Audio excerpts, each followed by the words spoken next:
Del Carnegie institute हे म्हणतं की personal development contributes to 95% of your success. Skills शिकवता येतात, नॉलेज देता येतं, पण ॲटिट्यूड जे आहे ना ते जर असेल तर हे सगळं तुम्हाला इंटरनलाइज करता येतं. ॲटिट्यूड म्हणजे पैसा कमवल्याने आनंद मिळत नाही, कमवलेला पैसा जेव्हा खर्च करतो ना त्यावेळी आनंद मिळतो. आणि मला भरपूर पैसे कमवायचे, भरपूर पैसे असं सांगून कधी पैसा मिळत नाही. पण लोक परसिव्ह करतात की मी खूप पैसा कमवीन आणि मग सुखात राहील. अरे तू सुखात राहा तर तू खूप पैसा कमवू शकतो. मित्रांमध्ये पैसे देताना येणार नाहीत हे धरूनच द्यावेत, कारण मग मैत्रीमध्ये पैसे यायला आणि मग कुठलीच रिलेशन राहणार नाही. सो मी जर का तिकडेच अडकून पडले असते ना की मला खूप पैसा मिळतोय त्यामुळे मला मजा येत नाहीये तरी मी तेच करत राहणार, तर प्रॉब्लेम आज सक्सेसफुल मी स्वतः मानलं नसतं. तुम्ही कोणाला तरी देऊन बघा चांगल्या मनाने, तुम्हाला नाही त्याचा इम्पॅक्ट तुमच्या ऑर्डर्सवर दिसला तर मला सांगा. This is what I truly believe. नमस्कार मंडळी, financial fitness by Sudhir Khot या पॉडकास्टमध्ये एका नवीन एपिसोडमध्ये तुमचं स्वागत आहे. नेहमीच बोलतो ना, एक नवीन व्यक्ती, नवीन पुस्तक, नवीन लर्निंग्स आणि आपल्या जीवनामध्ये जे काही आपण पुस्तकात वाचून लक्षात येत नाही ना, ते एका व्यक्तीच्या आयुष्यामध्ये घडलेल्या प्रसंगातून आपल्याला शिकता येऊ शकतं. प्रॅक्टिकल अनुभव. आणि आज आपल्याबरोबर अशीच एक हरहुन्नरी व्यक्ती आहे. हरहुन्नरी का म्हणतो थोड्या वेळ लक्षात येईल तुम्हाला. तर ह्या व्यक्तीच्या जीवनामध्ये जे काही घडलंय ना ते आपण डिकोड करायचा प्रयत्न करू. आज जी व्यक्ती आहे त्यांचं नाव आहे मंजू फडकेजी. स्किल हार्बर या कंपनीचे फाउंडर आणि CEO आहेत. ट्रेनिंग कंपनी आहे. 23-24 मध्ये रोटरी गव्हर्नर होत्या. चला तर मग भेटूया आपण मंजूजींना. मंजूजी नमस्कार. Thank you so much for your time. आज तुम्ही इथे आलात. आम्हाला तुमच्याशी बोलायला नक्की आवडेल. म्हणजे तुमचा इतका विविध अनुभव आहे, त्या अनुभवातून शेवटी एक लक्षात येतं आपल्याला की आपल्याला जे काही करतो ना आपण, याच्यामध्ये फक्त टेक्निकल नॉलेज, पुस्तकी नॉलेज का उपयोग नसतो. म्हणजे तुमचा स्पोर्ट्सचा प्रवास, तुमचा एकटं राहण्याचा प्रवास, तुमचे इथले अनुभव, त्याच्यातून मग तुम्ही स्वतःला कशी दिशा दिली, कारण दिशा स्वतःच द्यायची असते, दुसरं कोण दिशा देऊन उपयोग नसते, राईट. त्या प्रत्येक दिशेला जाण्यासाठी निर्णय स्वतःच घ्यायचा असतो. आणि तसंच व्यावसायिकाचं पण आहे. जर एखाद्या आयुष्यामध्ये जर पुढे जायचं असेल तर त्याला काय निर्णय घ्यायचा आहे हे त्या वेळेनुसारच सगळं अवलंबून असतं. आणि तसंच तुम्ही पण बऱ्यापैकी वेळा घेतलेलं आहे. आपण ॲक्च्युअली तुमची लर्निंग डिकोड करायच्या पूर्वी श्रोत्यांना प्लीज तुम्ही सांगा की तुमची स्टोरी काय? आज तुम्ही इथपर्यंत आलेला आहात. What is your story right from the beginning? Because मी नेहमी म्हणत असतो की एखाद्याच्या आयुष्यामध्ये ज्या काही घटना घडतात त्याच्यावरनं त्याची एक बिलीफ सिस्टीम तयार होत असते, आणि त्याला मी म्हणतो कोर बिलीफ सिस्टीम तयार होत असते. आणि whether I like it or not, त्या कोर बिलीफ सिस्टीम मला चारही बाजूनी गव्हर्न करत असते. तर start with your story. So नमस्कार. पहिलं म्हणजे की तुम्ही मला इथे आज बोलवलं त्याच्याकरता आपले आभार आहेत. आणि मला तुम्ही एक अपॉर्च्युनिटी निर्माण करून दिली. तुम्ही मला म्हटलात की जर्नी काय आहे हे सांगायचं आहे तुम्हाला, आणि मला असं वाटतं की लुकिंग बॅक तर ही मोठी जर्नी आहे. एक गावंढळ, परकर पोलकं, 2 वेण्या, लाल रिबिनी अशी मुलगी ते आज इथे तुमच्यासमोर बसलेली मी, अशी ही मोठी जर्नी आहे. ह्या जर्नीमध्ये खूप वेगवेगळ्या गोष्टी घडलेल्या आहेत, जसं प्रत्येकाच्या आयुष्यात घडतात. पण मला असं वाटतं की ह्या जर्नीमध्ये माझे खूप टप्पे आहेत आणि ते खूप डेफिनेटिव्ह टप्पे आहेत असं म्हणायला हरकत नाही. आणि त्या प्रत्येक टप्प्यामध्ये ज्यावेळेला उच्चांक आपण गाठतो आणि त्यावेळेला मग प्रत्येक लोकांच्याकडनं अरे आम्हाला वाटलंच नव्हतं तुझ्याकडे बघून की तू असं काही करू शकशील, अशी ज्यावेळेला रिॲक्शन येते त्यावेळेला मला असं वाटतं आपला एक कॉन्फिडन्स वाढत जातो, आपल्यावरती आपला एक विश्वास वाढत जातो की आपण करू शकतो, आपण कुठेही काहीही. म्हणजे मी असं म्हणते की you throw me anywhere in the world and I will survive. तर त्या लेव्हलला तुम्ही तुमचा आत्मविश्वास जाऊ शकतो. सुरुवातीचे दिवस हे दुसरीपासनं मी हॉस्टेलमध्ये काढलेले आहेत. हं. माझे आई बाबा मलेशियात होते. बरं. सो 7व्या वर्षीपासून हॉस्टेलमध्ये मी राहिलेली आहे. मला असं वाटतं मी माझ्या हॉस्टेलमध्ये असलेली one of the youngest student होते. इतक्या लहानपणी तर खरं तर हुजूर पागाच्या हॉस्टेलमध्ये सुरुवातीला घ्यायचे पण नाहीत. पण थोड्यासे विनंती करून वगैरे मला हॉस्टेलमध्ये घेण्यात आलं होतं. आणि मग तिथून जी जर्नी चालू झाली, तिथून तो आत्मविश्वास वाढायला लागला. प्रॉबेबली वडिलांबरोबर राहिले असते तर हा एवढा जो आत्मविश्वास असता तो असता का नाही मला माहित नाही, असता पण we really don't know. Correct. पण तिथून जी सुरू झाली की स्वतःचं आयुष्य मॅनेज करायचं. दुसरीत असताना मला एक विशिष्ट पैसे मिळायचे, त्याच्यामध्ये महिन्याचा खर्च आपला हॉस्टेलमधला सगळा मॅनेज करायचा. इथून जी एक घडण म्हणतो तसं होत गेलं. हॉस्टेलमध्ये 120 मुली होतो आम्ही. सो सगळ्यांच्या बरोबर जमवून घ्यायचं आणि आणि माझी मैत्री असायची. म्हणजे मी बऱ्यापैकी पॉप्युलर होते तशी. कारण एक तर दंगेखोर होते. मी स्टुडिओज बिलकुल नव्हते. आमच्या शाळेमध्ये हुजूर पागा ही शाळा ही बोर्डामध्ये विद्यार्थिनी पहिल्या येण्याकरता प्रसिद्ध असलेली ही शाळा होती. त्यामुळे खूप हुशार विद्यार्थिनी. जरी म्हणजे मी एक ॲव्हरेज इंटेलेक्च्युअलच्या वरती माझं म्हणजे मार्कांनी जर आपण तपासलं तर होतं. मी पहिल्या 10th नसायची, पण मी एक चांगले मार्क मिळवायची. पण त्या ब्रॅकेटमध्ये मी कधीच नव्हते. पण ॲट द सेम टाईम स्पोर्ट्समध्ये मात्र मी खूप पुढे होते. बरं. म्हणजे आमच्या मुख्याध्यापकांच्या मागच्या बऱ्यापैकी कप माझे असायचे. क्या बात. सो त्या ट्रॉफीज मिळवून आणणं. शाळेमध्ये जवळजवळ 16 गेम्स मी खेळायची. मी लहान असताना पण लहान, मध्यम, मोठा गट खेळायची. वेगवेगळे म्हणजे अगदी डॉजबॉल, लंगडी, throwball, volleyball, basketball, kabaddi, kho-kho, athletics हे सगळं मी करायची. जिम्नॅस्टिक्स. आणि मी शाळेतली पहिली हॉस्टेलाईट होते की जिला बाहेर जाणं अलाउड होतं. सो मी दररोज हुजूर पागेपासून नेहरू स्टेडियमवर चालत जायची. नेहरू स्टेडियमवरती 2 तास ॲथलेटिक्सची प्रॅक्टिस करायची आणि परत यायची. आणि आठवड्यातले 2 दिवस मी शिवाजी मंदिरात जाऊन जिम्नॅस्टिक्स करायची आणि परत यायची. So I was the first hostelite to be allowed to step out of the hostel. नाहीतर विदाऊट पेरेंट्स तुम्हाला बाहेर पडायला परवानगी नसायची. 3 खेळांमध्ये मी नॅशनल्स खेळलेली आहे. सो स्पोर्ट्समध्ये चांगलं होतं. पण त्यामुळे ना लोकांबरोबर सांभाळून घेणं, लहानपणापासून त्या स्पोर्ट्समुळे एकटीने ट्रॅव्हल करणं. एकटीने म्हणजे आई-वडिलांनी बॅग न भरून देता माझी बॅग भरून टीम बरोबर जाणं.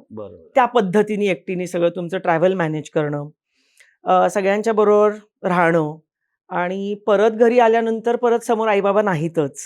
सो हे सगळं जे तुमच्या आजूबाजूला घडत असतं ह्याच्यातनं तुम्ही खूप घडत राहता. आणि मला असं वाटतं तिथून कुठून तरी पुढच्या यशाची सुरुवात तिथे जे एक फाउंडेशन म्हणतात स्वतःला मॅनेज करण्याचं, तिथनं सुरुवात झालं असं मला वाटतं.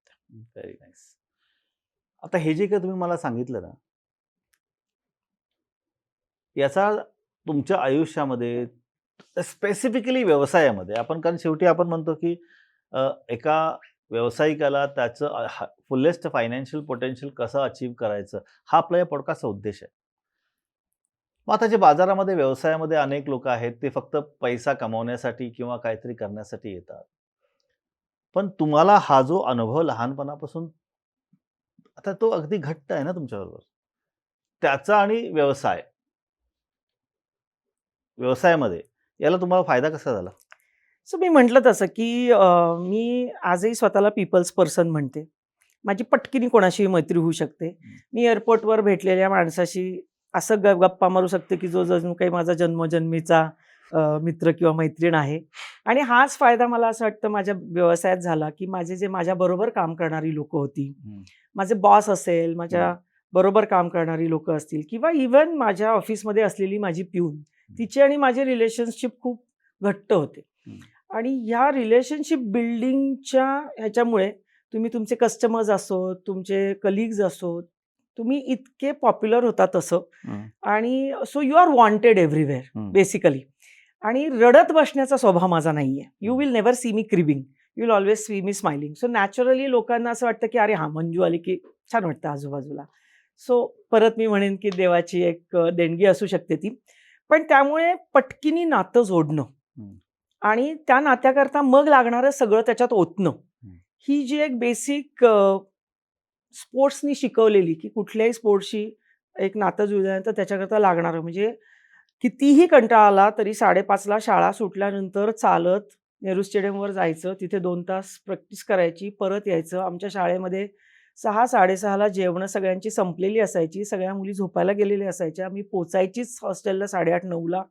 त्याच्यापुढे जेवायची. आमच्याकडे 10ला लाईट्स ऑफ असायचे. पण मला अभ्यास करायला वेळ मिळायचा नाही. त्यामुळे मी शाळेच्या कॉमन लाईट्सच्या खालती बसून अभ्यास केलेला आहे. कारण हॉस्टेलच्या खोलीतले लाईट बंद असायचे. सो ही जी सगळी ॲडजस्ट करण्याची एक तयारी, की काय वाटेल ते झालं तरी हे नाही त्याच्याकरता सॅक्रिफाईस करायचं. म्हणजे मला रात्री असं होतंय किंवा रात्री-रात्र जागून अभ्यास करायला लागतोय म्हणून मग मी ॲथलेटिक्स सोडून देईन. हं, हं. असं माझं कधीच मला मनात पण विचार नाही आला. आणि तोच मला असं वाटतं व्यवसायात पण मला झालं, की ट्रॅव्हल करायचंय किंवा खूप कष्ट होत आहेत. सकाळी 9ला जायचंय, रात्री 4 पर्यंत पार्टी करायची आहे आणि तरी 9ला परत ऑफिसला पोहोचायचंय. तर ह्याच्यात कुठेही न कंटाळता हं. त्याला लागणारं सगळं करायचं ही जी मानसिकता असते, ती मला असं वाटतं निर्माण झाली. ती पूर्वी झाली आणि तीच मला माझ्या व्यवसायात, माझ्या नोकरीमध्ये, माझ्या सगळीकडे मला इव्हन रोटरीमध्ये मला उपयोगी पडते. म्हणजे हं. रोटरीचं पूर्ण गव्हर्नरशिपमध्ये मी 3 ते 4 तास झोपले असेन, असं 1.5 वर्ष केलं. हं. पण मला कुठेही कंटाळा आला नाही. हं. आणि ती जी एनर्जी आहे ना, ती मला असं वाटतं ती तेव्हापासनं ती निर्माण झालेली आहे. हां. लोकांबरोबर हं. बोलणं, हसणं मला कधीच कंटाळा येत नाही. हं. म्हणजे मला तुम्ही रात्री 10ला फोन केलात आणि जर माझे कोणी क्लायंट म्हटले, की "अरे, मी आलोय पुण्यात, भेटतेस का?" तर मी 10लाही तयार असायची भेटायला. हं. So that is something which people see as that what you you go on to do for them हं. आणि तिथून तुमचे रिलेशन्स बिल्ड होतात. मग असं म्हणायला काही हरकत आहे का, की शाळेमध्ये जे काही तुम्ही स्पोर्ट्स खेळला, लोकांच्या बरोबर राहिलात, मैत्रिणींच्यावर चांगले वाईट अनुभव आलेच असतील. सगळे पचवले किंवा त्याच्यातूनही तुम्ही काय ते नवीन काय ते चांगलं काढलं. असं आपल्याला म्हणता येईल का, की जे काही आपण शैक्षणिक डेव्हलपमेंट जे होणार आहे, त्याच्यापेक्षाही जास्ती तुमची पर्सनल डेव्हलपमेंट झाली? मला तर नेहमीच असं वाटतं. हं. म्हणजे मी माझ्या मुलीलाही म्हटलं, की आयुष्यात कोणीही तुला 10वीचे मार्क विचारत नाही. हं. तू काय आहेस हे हं. लोकं स्वतःच्या तुझ्याबरोबरच्या अनुभवावरनं ठरवणार आहेत. बरोबर आहे. कोणीही तुझी पत्रिका घेऊन बसणार नाही आहे, रिझल्ट मार्कशीट. शीट, हां. मार्कशीट. त्यामुळे डोंट वरी अबाउट इट. म्हणजे हं. अगदी ईशा 10वीत असताना पण मी तिला सांगितलं होतं, "तुला किती मार्क पडतायत ह्याच्यावर तू ठरत नाहीस आणि मीही तुला ठरवणार नाही. हं. सो तू मजा कर. तू आनंद घे आधी. मार्क कोणाला पडतात, कोणाला नाही हा शेवटी वेगळा विषय. सो मी कधीच बिलीव्ह नाही केलं. म्हणजे करेक्ट आहे. With due respect to education system मला असं वाटतं त्याच्याही पलीकडे खूप आयुष्य आहे. बरोबर आहे. आणि मी ॲज अ पॅरेंट म्हणजे माझी मुलगी कथ्थक डान्सर आहे आज, प्रोफेशनल कथ्थक डान्सर आहे आणि मी तिला सांगितलं होतं, की बिलकुल कथ्थकचे डान्सेस बंद करायचे नाहीत, काही करायचं नाही. 10वी आहे म्हणून खूप काही इट्स ओके. म्हटलं मला आज सगळ्यात कुणी विचारलेलं नाही 10वीत किती मार्क मिळाले. सो इट रिअली डझंट आपण मॅटर. आपण याच्यावरती डिकोड करूया परत. परंतु तुम्ही जे म्हणतात एकदम योग्य आहे. आता तुमच्या मुलीला ईशा हे नाव तुम्ही दिलं ना, बरोबर ना? तिच्या आई-बाबांनी दिलं. परंतु ईशा कशी बिहेव करते किंवा ती वेळेवर येते का नाही, ती प्रोक्रॅस्टिनेट करते का नाही किंवा ती आळशी आहे का नाही किंवा एकदम पंक्च्युअल आहे की नाही, हे पब्लिक ठरवतं. बरोबर आहे. आणि मग असं बाहेरून म्हटलं, "अरे बघ, काय ते चालढकल करणारी आली बघ." म्हणजे प्रोक्रॅस्टिनेट करणारी आली बघ किंवा आला बघ, जे काही असेल ते. म्हणजे काय, की आपलं नाव तुम्ही जे म्हटलात ते आणि आपल्याला दिलं जाणारं टोपण नाव, हा फरक आहे टेक्निकल आणि पर्सनल डेव्हलपमेंटमध्ये. ॲब्सोल्युटली. डेल कार्नेगी इन्स्टिट्यूट हे म्हणतं, की personal development contributes to 95% of of your your life. Success. Yes. आणि जेव्हा माझ्या सेमिनारमध्ये सांगतो ना, ते लोकं म्हणतात, "अरे मग शिकलो कशाला?" असं नाहीये. जेव्हा ते 5% असलं ना, की 100% होतं. नवीन-नवीन गोष्टींच्याकडे जावं लागत नाही. 5% पण असायला पाहिजे, पण 95% म्हणजे कितीही IIT, IIM मधला गोल्ड मेडलिस्ट जरी असला ना, तरीसुद्धा तो 100% सक्सेसफुल याची गॅरंटी कोणीच देऊ शकत नाही. That's a simple thing, right? आता हा झाला पर्सनल डेव्हलपमेंटचा भाग. पर्सनल डेव्हलपमेंटमध्ये अनेक गोष्टी आहेत ना. म्हणजे मला असं वाटतंय, की कुठलाही व्यवसाय असेल, की माझा किती प्रॉडक्ट भारी, माझ्याकडं मी लोकांच्या आयुष्यात काय करणार आहे किंवा माझ्याकडे काय तुम्हाला प्रॉडक्ट देणार आहे. याच्या बरोबरी ना अनेक प्रिन्सिपल्स आहेत जे खूप इम्पॉर्टंट आहेत. त्यापैकी एक ॲटिट्यूड. ॲब्सोल्युटली. ॲटिट्यूड म्हणजे असं म्हणतात, की ATTU त्याचे सगळे आकडे गोळा केले ना, बेरीज केली 100 होतात. 100 होतात आणि फक्त ॲटिट्यूडचेच 100 ॲटिट्यूडचे होतात. 100 होतात. बाकी सगळ्याचे 95, 97 हां. काही पण होऊ शकतं. तर ॲटिट्यूड बद्दल तुम्ही काय सांगाल? कारण शेवटी बघा, आपण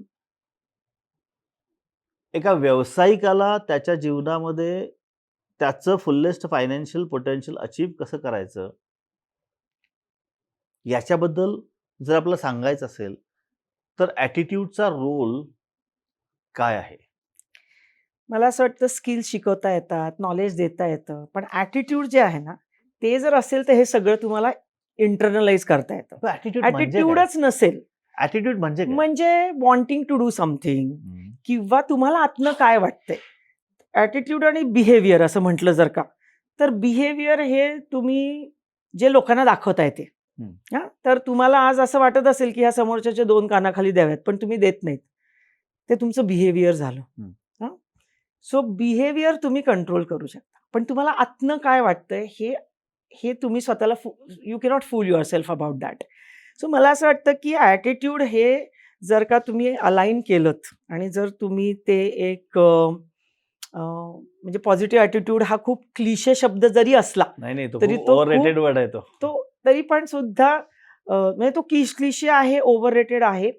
पण तुम्ही जर खरंच विचार करायला गेलात ना, तर ज्यावेळेला मी स्वतःकडे बघते, त्यावेळेला माझ्या ना डोक्यात पण येत नाही, की ह्याचं फेल्युअर झालं तर काय करू? म्हणजे मी तुम्हाला म्हटलं तसं, की दर 10-12 वर्षांनी मी नवीन काहीतरी करत गेली आहे. हं. मी ज्यावेळेला नवीन काहीतरी करते ना, मागचं सगळं सक्सेस सोडून, असं नाहीये, की मी तिकडे फेल झाली आहे म्हणून मी नवीन इकडे काहीतरी करतेय. हं. मी तिथेही तेवढीच सक्सेसफुल झाली आहे माझ्या म्हणण्याप्रमाणे. I don't let others define my success. पण मला ज्यावेळेला वाटतं ना, की I have fulfilled whatever I wanted in this particular area आणि then I want to move on.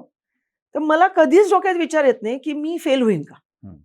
So तो माझा ॲटिट्यूड तोच असतो, की नाही आपल्याला ह्याच्यात जे काय करायला लागेल ते सगळं करायचंय आणि माझी तयारी असते. रादर नुसतीच तयारी नसते. मला त्याच्यामध्ये एक्साइटमेंट असते. कारण ते चॅलेंजच मला माझ्यामध्ये ती एनर्जी आणतं आणि तो मला असं वाटतं माझ्या ॲटिट्यूड मधला खूप मोठा कुठून एक आला हो तुमच्याकडे ॲटिट्यूड हा? माहीत नाही. मी म्हटलं ना जसं, की लहानपणापासून जिथे पडेल तिथनं वर यायचं. एवढं एकच माहिती होतं आणि छोटंसं सांगायचं तर मी स्वतःला आनंदी कावळा म्हणते, हं. की तुम्ही मला पुढे टाका, मी आनंदीच राहणार. हां, मला असं वाटतं, की कुठलीही स्पोर्ट्स खेळणारी व्यक्ती आहे ना, मॅच खेळायला जाते. कितीही वीक असला तरी सुद्धा हारायला जात नाही ती. हारायला जातच नाही तुम्ही. तुमच्या हां, डोक्यातच ते विचार येत हारतो नाही. आपण. हां, हारतो. मग ती हारतोच हार एकदम पचवता सोज्वळ येते. पण हारण्याच्या दृष्टीने कधीच जात नाही. हां. तसंच काय होतं, सो की प्रत्येक व्यावसायिक एक नवीन धंदा चालू केला ना, तो काय अरे माझा धंदा अ, अ, नुकसान होईल म्हणून तो करत नाही. तो धंदा चांगला प्रॉफिटेबल होण्यासाठीच करत असतो. पण अनेक मध्ये ज्या गोष्टी आहेत ना, त्या थोड्याशा विस्कळीत होतात. मला असं वाटतं, की आपलं म्हटलं जातं आपण, की आपण प्रत्येक कुठलीही नवीन गोष्ट चालू केल्यानंतर 1001 दिवस द्यावेत. हं, 1001 दिवस म्हणजे साधारण 3 वर्ष. हं, तोपर्यंत मला असं वाटतं डोक्यात विचार पण नाही आला पाहिजे, की माझा बिझनेस फेल गेला तर मी काय करीन? कारण जेवढं आय स्ट्राँगली बिलीव्ह, की तुम्ही तुमच्यामध्ये जे येतं आणि तुम्ही जे करता ना, ते तुम्हाला सगळे युनिव्हर्सकडनं ती सगळी एनर्जी येते. ह्याच्यावरती माझा पूर्ण विश्वास आहे. हं, सो तुम्ही एनर्जी काय देता युनिव्हर्सला, ह्याच्यावरती तुमच्याकडे काय एनर्जी येते ती आहे. हं. तुम्ही जर म्हणत राहिलात, "अरे हे फेल झालं तर मग मी पुढं काय करीन? हे फेल झालं तर?" So you are actually telling the universe, की हे फेल होणार आहे. हं. सो ह्याचा विचारच नाही यायला पाहिजे माझ्या दृष्टीने. हं, हं. आणि ते जर का प्रत्येक बिझनेसमननी लक्षात ठेवलं, कुठलंही नवीन काही म्हणजे whether it's a business, whether it's a new project in your job or whether is just something new that you are doing within your family, हं. की बाबा नवीन घर घ्यायचंय. घराचा शोध सुरू करतानाच लोकांच्या डोक्यात चाललेलं असतं, की अरे आपल्याला तर चांगलं घर आपल्याला हवं तसं नाही मिळालं तर काय करायचं? हं, पण नाही मिळालं हा विचारच का करायचा आहे? सो बरोबर. मला असं वाटतं ते जे ॲटिट्यूड आहे आणि तो जो विश्वास असतो ना, युनिव्हर्सवरचा विश्वास असतो तो. सो शेवटी आपण जे म्हणतो ना, की तुम्ही कर्म करत राहा आणि फळाची अपेक्षा करू नका. ते मला वाटतं हेच आहे, की don't think too much about हं, की काय काय होईल? हं. करत राहा. होणार, नक्की पण होणार. आता हे जे काही तुम्ही म्हटला ना, की नक्की होणार. हा एक इंट्युशन असतो ना. असतो. हा हा जो इंट्युशन असतो ना, म्हणजे कालांतरी मला असं वाटतं, की जसं-जसं दिवस गेले, जसं-जसं आपण मोठे होत गेलो, ते इंट्युशन नावाचा प्रकार आपण विसरूनच गेलेलो आहे. आपण आपल्या मटेरियलिस्टिक जगामध्ये इतक्या इतक्या पद्धतीने ग्रासलो गेलेलो आहे ना, तर आणि इंट्युशन जरी आलं, तरी सुद्धा त्याच्यावरती बहुतांश लोकांचा विश्वासच राहत नाही. कारण जे जगात बाहेर चाललंय तेच आपल्याला खरं वाटत असतं. सो मला असं वाटतं तुम्ही जर मला विचारलत की माझी सक्सेसची परिभाषा काय आहे, तर माझी हीच परिभाषा आहे की मटेरियलिस्टिक जगाला बळी न पडता स्वतःच्या इंट्युशनवर मी नेहमी विश्वास ठेवत आली आहे. आणि मला असं वाटतं माय इंट्युशन इज स्टील इंटॅक्ट. मला फरक नाही पडत मला 2 लाख मिळत आहेत का 20 लाख मिळत आहेत. मला असं वाटतं की पैसा आज आहे नाहीये, उद्या नाहीये. पण आजूबाजूची माणसं, आपले जे अनुभव आहे, आपण जे काम करतो त्यातनं मिळणारा आनंद आहे, हा माझ्या दृष्टीने जास्त महत्त्वाचा आहे. पण ॲट द सेम टाईम माझे सर होते तळवळकरला. मी ज्यावेळेला फिटनेसमध्ये होते, ते नेहमी म्हणायचे की money is not everything in life, but to say so you must have lots of it. Correct. So probably आज मी हे बोलतेय कारण मला ही चिंता नाही आहे की माझं उद्याचं जेवण कुठनं येणार आहे. माझी पुढचं काही आजारपण झालं तर त्याचे पैसे कुठनं येणार आहेत. ही चिंता आज मला नाही आहे म्हणून पण मी असं बोलू शकते. पण तरी सुद्धा if I go 30 years back, मला असं वाटतं त्यावेळेला पण माझं हेच ॲटिट्यूड होतं की 2 पैसे असतील तर मी 2 पैशात आनंदी राहीन. मी माझ्या पेरेंट्सना पण सांगायची की तुम्ही आमच्याकरता पैसे सोडायचे किंवा ठेवायचे म्हणून तुम्ही तुमची मनं मारू नका. तुम्ही आम्हाला शिक्षण दिले, तुम्ही आम्हाला चांगलं अपब्रिंगिंग दिले, तुम्ही आम्हाला पिठलं भाकरी खायची ताकद दिली आहे. आता ते पिठलं भाकरीच खात राहायचं का त्याची श्रीखंड पुरी करायचं हे आम्ही करतो. तुम्ही नका त्याच्याकरता, तुम्ही तुमचं जीवन जगा. सो मला असं वाटतं कुठेतरी त्या वर्ल्डली डेफिनेशन ऑफ सक्सेस आणि वर्ल्डली मटेरियलिझम ह्याच्यातनं जर तुम्ही बाहेर राहू शकलात तर तेच तुमचं सगळ्यात मोठं सक्सेस आहे असं मला वाटतं. परफेक्ट. मला असं तुम्ही आता जे म्हटलं ना की मटेरियलिस्टिक जगामध्ये त्यातून बाहेर पडायचं म्हणजे आपण ऍक्च्युली काय करायचं. म्हणजे फॉर एक्झाम्पल एखादी व्यक्ती आहे मटेरियलिस्टिक जगाकडे बघायचं म्हटल्यानंतर नेहमी दुसऱ्याशी कॉम्पिटिशन करत असेल. म्हणजे मला त्याच्याही गाडी पाहिजे, त्याच्याकडे घर ऍब्सोल्युटली मी पाहिजे, अगदी हेच उदाहरण देणार होते. नंतर मला असं पाहिजे, नाही त्याचा टर्नओव्हर एवढं झालं माझा पण टर्नओव्हर असायला पाहिजे. आता हे कंपॅरिझन एक्सटर्नल वर्ल्डवरती झालं, म्हणजे मटेरियलिस्टिक वर्ल्डमध्ये झालं. आणि मला असं वाटतंय की ही जी रेस आहे ना बाहेरची, ही आयुष्यात कधीच संपणार नाही. कधीच नाही. कधीच संपणार नाही.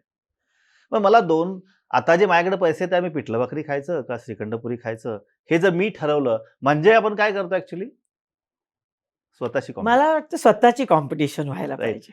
स्वतःची कॉम्पिटिशन व्हायला पाहिजे. पण बहुतांश बिझनेसमन काय करतात दुसऱ्याशी कॉम्पिटिशन.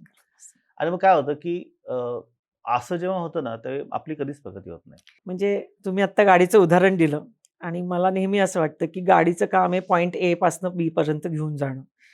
आता आज माझी गाडी बंद पडली ती गोष्ट वेगळी आहे, पण शेवटी तेच काम आहे. आणि ते काम फियाटही तेवढंच करू शकते चांगलं आणि मर्सिडीजही तेवढंच करू शकते. मग कुठे नक्की ठरवायचं की आपली लेव्हल काय आहे. तर मला असं वाटतं की तुमच्याकडे पैसा असेल तर जरूर मर्सिडीज घ्या, पण मर्सिडीज घेण्याकरता म्हणून खितपत जगायचं आणि प्रत्येक वेळेला तुमच्या फियाटमध्ये बसताना शिव्या घालायच्या ह्याच्यातनं बाहेर राहायला पाहिजे. हा मग तो ॲटिट्यूड झाला. तो ॲटिट्यूड झाला. So you should be happy की चला माझ्याकडे फियाट तरी निदान. बाकीचे तर लोक तर उन्हात न चाललेली आहेत बिचारी, त्यांच्या डोक्यावरती साधी टोपी पण नाहीये. सो मला असं वाटतं की प्रत्येक ठिकाणी ना दुसऱ्याचा दुस्वास किंवा दुसऱ्यापर्यंत जायचा हे करून स्वतःचा आजचा खराब करून घेतो ना आपण, तिकडे आपण गडबड करतो. आता मला सांगा याच्यामध्ये की आपण दुसऱ्याशी कंपॅरिझन करून आजचा आपला दिवस खराब करतो असं म्हणायचं नाही, त्यांच्या दृष्टिकोन चांगला असेल, पण या थॉट प्रोसेसचा तुमच्या व्यवसायावरती तुमच्या धंद्यावरती काय परिणाम होतो. मी खूप अपॉर्च्युनिटी शोधत राहते स्वतः करता. म्हणजे तुम्हाला एक साधं उदाहरण देते की मी एका इंटरनॅशनल ट्रिपवर होते आणि आमच्या एज्युकेशनल इन्स्टिट्यूटचं एक्झिबिशन होतं आणि असं झालं की माझ्याकडे ते सगळे त्यावेळेला प्लास्टिक कोटेड ब्रोशर्स एकदम नवीन होतं. सो त्याचा अख्खे गठ्ठेच्या गठ्ठे होते ब्रोशर्सचे आणि बॅनर्सचे सगळे ते सळ्या वगैरे होत्या. आणि I got caught on the airport for carrying RDX आणि गन्स बिन्स असं. तर मग मला थांबवण्यात आलं, मग मला बाजूला घेण्यात आलं. It happen to be an Arabic airport. तर तिथे इंग्लिश कोणाला येत नव्हतं, सो अरेबिकमध्ये बोलत होती ती लोक. आणि लकीली त्याच्यानंतर एक त्यांचा जो ऑफिसर होता तो UK मध्ये शिकलेला होता आणि मग तो आला आणि मग त्यांनी मला बाजूला घेऊन मग मी त्याच्याशी बोलू शकले. मी त्याला म्हटलं, "अरे ह्याच्यामध्ये फक्त प्लास्टिक कोटेड ब्रोशर्स आहेत, त्याच्या पलीकडे काही नाही आहे. पण somehow some chemical in that plastic coated plastic somehow it got detected as RDX. I don't know व्हाय.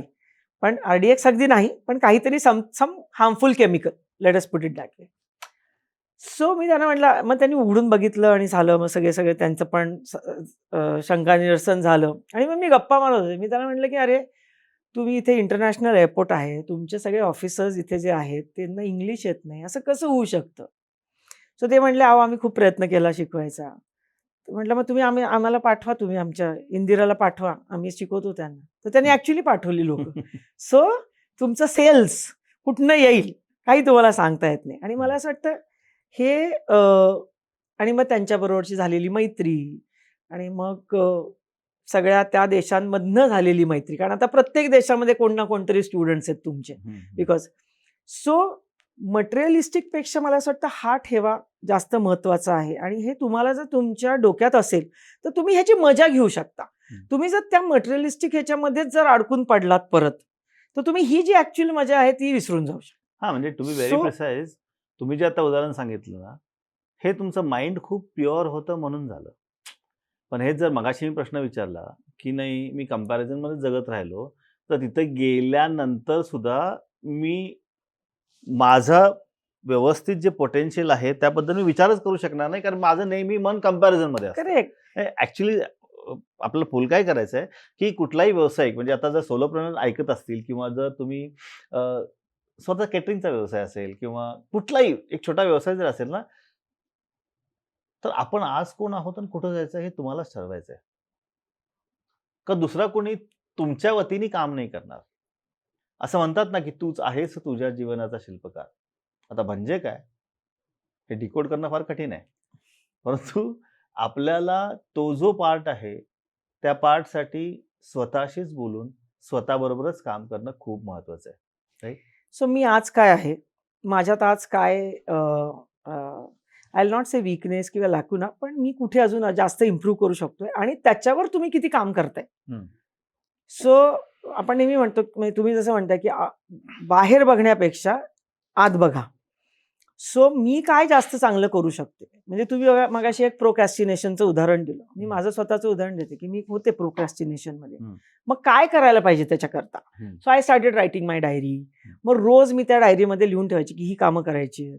त्याला प्रायोरिटाईज करायचं. मग ती तशी होत आहेत का नाही बघायचं. तिथली जी नाही राहिली ती परत स्वतःच्या हाताने दुसऱ्या दिवशीच्या ह्याच्यावरही लिहायची. ज्याला तेच काम तुम्ही 3-4 वेळा लिहिता ना स्वतःच्या हाताने, की हे राहतंय. मग तुमच्या लक्षात यायला लागतं, की आपण ते आधी संपवायला पाहिजे. सो कुठेतरी over a period of time then you start understanding, की प्रायोरिटी कशाला द्यायची, काय पटकिनी संपवून टाकायचं आणि कुठली गोष्ट एखाद दिवशी लिंगर झाली तरी चालते. आणि मग तेवढा तुम्हाला मला असं वाटतं ती पण मजा घेता यायला पाहिजे, की एखादी गोष्ट खूप अगदी असं डिसिप्लिननी पण नाही राहून चालणार, कारण मग तुम्ही तुमच्या आयुष्यातल्या खूप साऱ्या मजा मिस करू शकता. सो एखादी गोष्ट राहिली लिंगरिंग तरी राहू देत, कारण त्याला जर तुम्ही मित्रांबरोबर मजा करत असाल आणि तरी तुम्ही त्याच गोष्टीबद्दल विचार करत राहिला तर धड तुम्ही ती पूर्ण करू शकणार आहात ना, धड तुम्ही इथलं एन्जॉय करू शकणार आहात.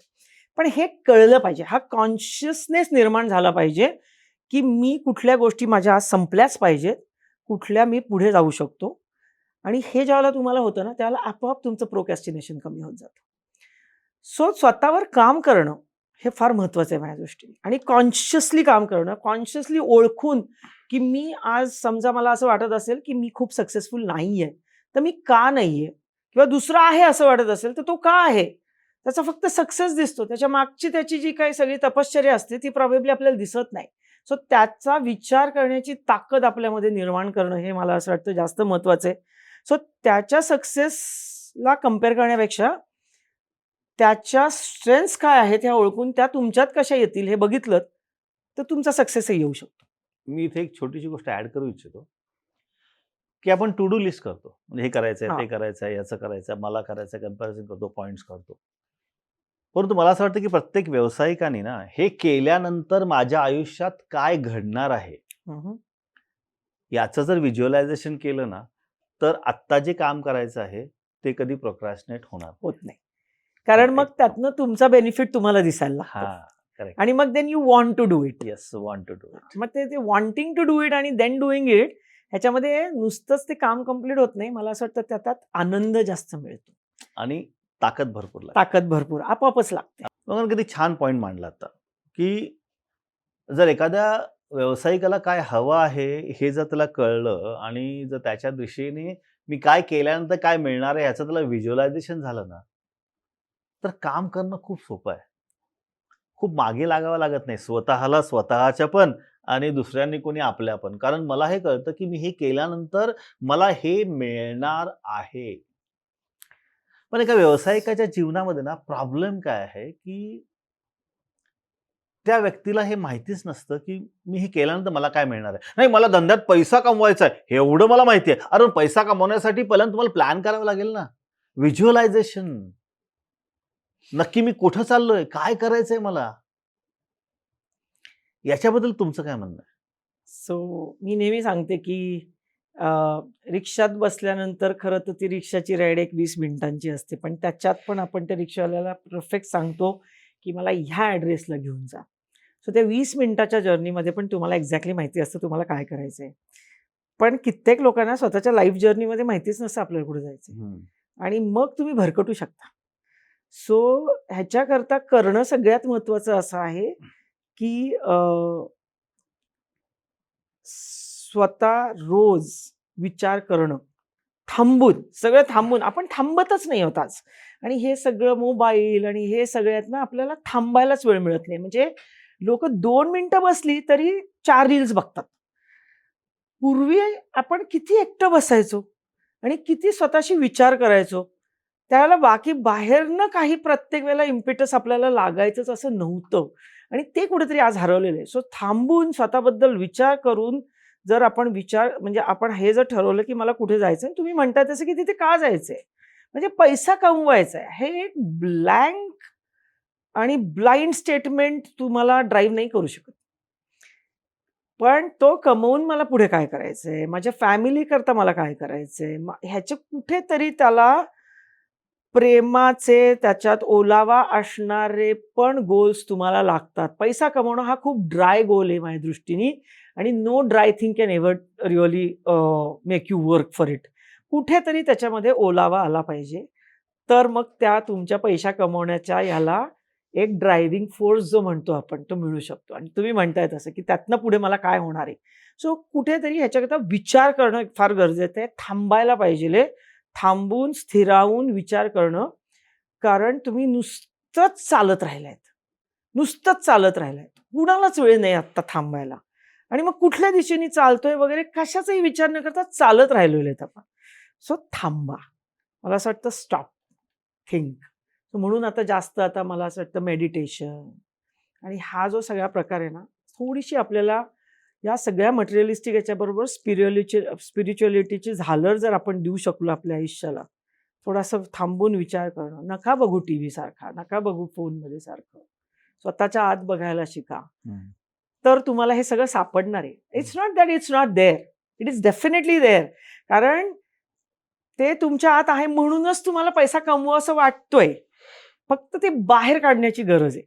म्हणजे त्या तुमच्या ड्राय गोलला जर एखादा चांगला म्हणजे एखाद्या रोपट्याला पाणी मिळाल्यानंतरच ते रोपटं वाढतं.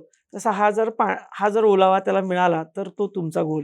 मला असं वाटतं थांबून विचार करणं आज फार गरजेचं आहे. 2 गोष्टी आहेत.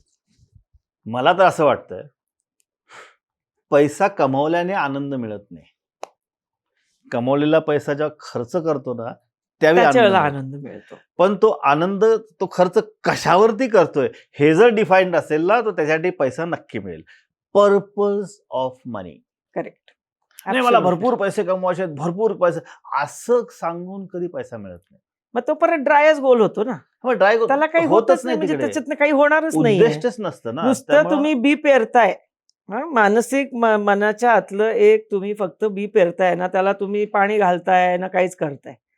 सो कुठनं त्याच्यातनं झाड निर्माण होणार? म्हणजे जर व्यवसायामध्ये यशस्वी व्हायचं असेल ना, तर मला पैसा का पाहिजे हे पण डिफाईन होणं खूप महत्वाचं आणि आहे. तो वापरता आला पाहिजे. ऑब्व्हियसली. आज कित्येक लोकांच्याकडे भरपूर पैसा आहे, पण सुख आहे का? सो पहिलं हे ओळखायला पाहिजे की भरपूर पैसा इज इक्वल टू सुख हेच संपलेलं, म्हणजे हे नव्हतंच, No, कधीच कधीच नव्हतं, नव्हतं. कधीच नव्हतं. पण लोक परसिव्ह करतात की मी खूप पैसा कमवीन आणि मग सुखात राहीन. अरे तू सुखात राहा तर तू खूप पैसा कमवू शकणार आहेस. आता मी लेटेस्ट आमच्या युनिव्हर्सिटीमध्ये गेलो होतो. मी ॲग्रिकल्चर कॉलेजचा विद्यार्थी आहे ना. आता आमची सगळी गँग रिटायरमेंटला आली ना. 1 वर्षामध्ये रिटायर्ड आहेत सगळे. त्यातले एक जण XYZ व्यक्ती म्हणून हुशार विद्यार्थी बरं का. आता आहे 1च वर्ष राहिलंय. पुढच्या वर्षी आहे पुण्याला, मज्जा करू. म्हणलं आत्ता? अरे सगळं संपलं. आता कधी मजा थांबायचं करायची? का मज्जा करायचं? हां. पण म्हटलं, की अरे इतकं वर्ष कशाला थांबायचं? म्हणजे सांगायचं तात्पर्य काय, की एखादा व्यावसायिक जेव्हा अशा पद्धतीने जगतो ना, त्यावेळी तो स्वतःलाच कोसत असतो. पण मी तुम्हाला सांगू का, हे सगळं आपण बोलतो हे खूप सोपं आहे बोलायला. पण प्रत्येकाला आपण जे इकिगाई म्हणतो, की ज्याच्यात मला काम करायला मजा पण येते, लोकांना त्यातनं काहीतरी मिळतंय, so we are trying to serve some purpose of the community. मला त्यातनं पैसा मिळतोय. तो पैसा मिळतोय कारण तुम्ही काहीतरी कम्युनिटीचा जो प्रॉब्लेम आहे तो सॉल्व्ह करताय. बरोबर. मला मजा येते आणि माझे त्याला लागणारे स्किलसेट पण आहेत. ही जी इकिगाई आहे ना, ही खूप कमी लोकांना सापडते. हां, पण आणि हे मला असं वाटतं कमी लोकांना सापडते कारण लोक विचार करत नाही. हं. लोक पळत राहतात आणि लोक ह्यांनी हा बिझनेस चालू केला म्हणून मी तो चालू करतो, किंवा माझ्या वडिलांनी हा चालू केला होता म्हणून मला त्याच्यातच सक्सेस यायला पाहिजे, असं काही नसतं. Just stop. प्रॉबेबली म्हणजे मी म्हटलं ना, की माझं आयुष्य खूप वेगळ्या पद्धतीने मी जगलेली आहे. दर 10-12 वर्षांनी I have change what I been doing. आणि मला आज कुठेही त्याचं काहीही I don't repent it at all. म्हणजे मला असं वाटलं, की ज्या दिवशी मला असं वाटतं ना, की मी ह्याच्यातली मजा घ्यायचं थांबलंय मी, तर तिथे जास्त का थांबायचंय मग तुम्हाला? हं. म्हणजे मला असं वाटतं असा एक प्रवास आपण जर का धरला, की 10-12 वर्षाचा तुम्ही एक व्यवसाय तुम्ही तुमचा बिल्ड केलाय, बरोबर? म्हणजे मी ज्यावेळेला फिटनेसमध्ये होते, खूप धमाल आली मला. मी अमेरिकेत जाऊन शिकवलं. अमेरिकेत जाऊन नवीन-नवीन एक्सरसाइज सायन्सचे कोर्सेस केले. तिथल्या लोकांना शिकवलं. त्याच्यातनं पैसा कमवला. सगळं केलं. सो मी खूप पैसा कमवला त्याच्यामधनं. म्हणजे माझ्याकडे क्रीम क्लायंट्स होते. म्हणजे रमेश गरवारे, नवले सर, तरिता वेंदळे हे सगळे माझे क्लायंट्स होते. संजय अतुल किर्लोस्कर माझ्या क्लासला यायचे. सो त्यावेळेला खूप धमाल पण केली, खूप पैसा पण कमवला. मी म्हणीन ते पैसे त्यावेळेला मला ॲज अ पर्सनल ट्रेनर लोकं मला द्यायला तयार होते. पण ॲट वन पॉइंट टाईम मला असं लक्षात आलं, की मला आता मजा यायची कमी झाली आहे. सो मी जर का तिकडेच अडकून पडले असते ना, की मला खूप पैसा मिळतोय त्यामुळे मला मजा येत नाहीये तरी मी तेच करत राहणार. हं. तर प्रॉबेबली आज सक्सेसफुल मी स्वतःला स्वतः मानलं नसतं. हं. लोकांच्या दृष्टीने मी सक्सेसफुल असते पण मी मला स्वतःला सक्सेसफुल मानलं नसतं, कारण प्रत्येक दिवशी घरी येऊन जर मी कटकट करत माझ्या डोक्यात बसले असते ना, की आज किती बोर झालं. I would rather stop it there हं, हं. अँड स्टार्ट समथिंग न्यू, की ज्याच्यामध्ये पहिले 3 वर्ष मला खूप स्ट्रगल असेल. पण त्या स्ट्रगलमध्ये पण मला मजा येते, कारण मला दिसतंय मी पुढे कुठे जाऊ शकते. हं, हं. सो मला असं वाटतं, की प्रत्येकाने स्वतःची सक्सेसची व्याख्या पण कधीतरी बसून विचार करून ठरवायला पाहिजे. लोकांनी ठरवलेली व्याख्या आहे, की तू 35 वर्ष IT इंडस्ट्रीमध्ये घालवली म्हणजे तू सक्सेसफुल झालास, आणि तू एक सॉफ्टवेअर इंजिनियर म्हणून सुरुवात केली आणि तू CEO झालास म्हणजे तू सक्सेसफुल झालास. हे लोकांनी दिलेली व्याख्या आहे ना तुम्हाला. बरोबर आहे. तू जर का विचार केला स्वतः बसून, तर तू सक्सेसफुल वाटतोस का नाही, हा एकमेव परिभाषा आहे माझ्याकरता सक्सेसफुलची. यासाठी मग एकच वाक्य आहे ना, की या जगामध्ये एकच व्यक्ती आहे, की जिच्याशी तुम्ही बोलल्यानंतर यश मिळतं. ते म्हणजे तुम्ही तुम्ही स्वतः. स्वतः. Absolutely. Self talk is very, very, very important. या दुनियातला असा कोणताच प्रॉब्लेम नाहीये, की जो स्वतःशी बोलल्यानंतर सुटत सुटू नाही. शकत नाही. करेक्ट. प्रत्येक प्रॉब्लेम हा सुटतोच.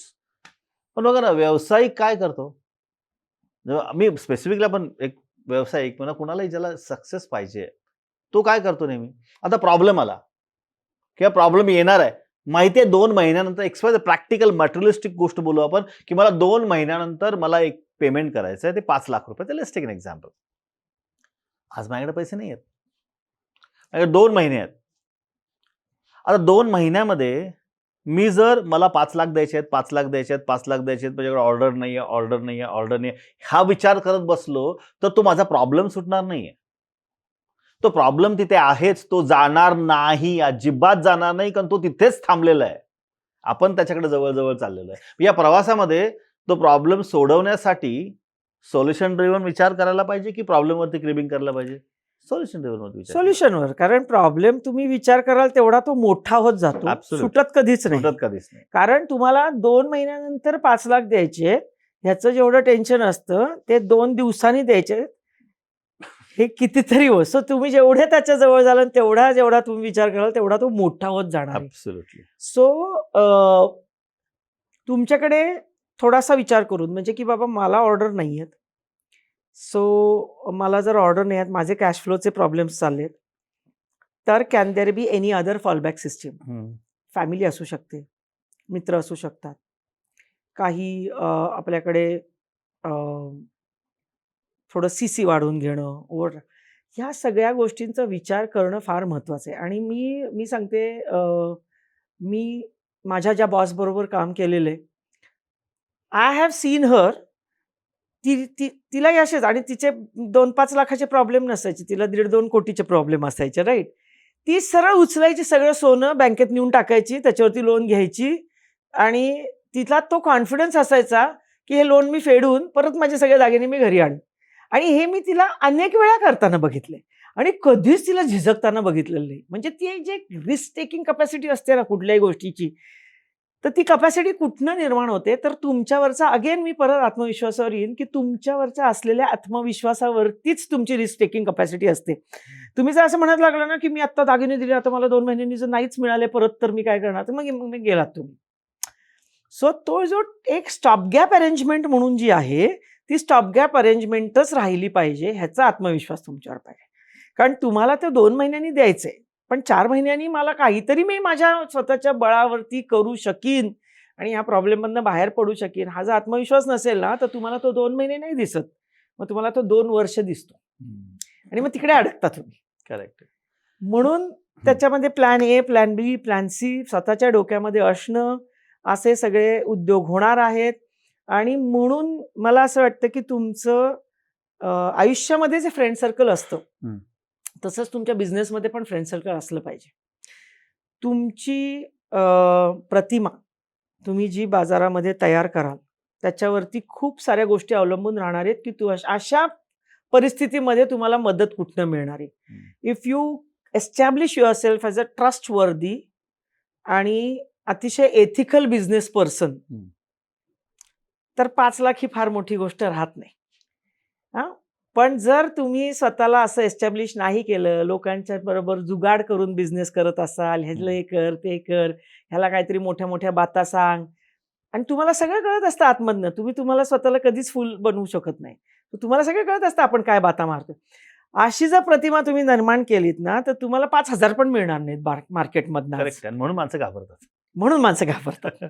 कारण मी त्याच पॉईंटकडे येणार होतो की व्यावसायिक म्हणजे बिझनेस करणारा माणूस आहे ना, आता ऍक्च्युली बिझनेस करा म्हणजे पैशासाठी करतो, पण नुसतं पैशासाठी बिझनेस करायला 2 पैसा नाही मिळत ना. नाही मिळत तुम्हाला.